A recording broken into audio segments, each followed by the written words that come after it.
Guys, welcome to my new vlog. आप मेरा vlog देख रहे हैं मुगल और अभी हम मौजूद हम बबलू बैल और मलका के पास और मेरे साथ मेरा कज़न मौजूद है अब्दुल रहमान। अभी हम आपको बबलू बैल दिखाते हैं।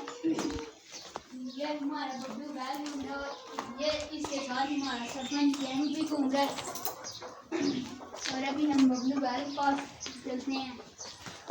ये हमें मारने की कोशिश कर रहे हैं। अभी हम यहाँ से उठाते हैं, थोड़ा सा ये मलका खिलाते हैं। ये मलका नहीं खा रही, चलो हम ये न्यू वाले मुर्गों को डाल देते हैं।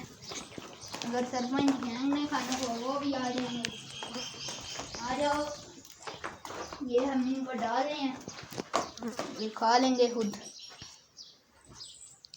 ये बैठे हैं सुकून से।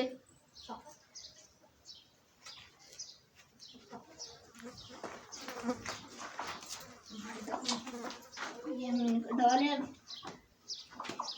अगर आज का व्लॉग आपको हमारा पसंद आया तो लाइक करें, कमेंट करें।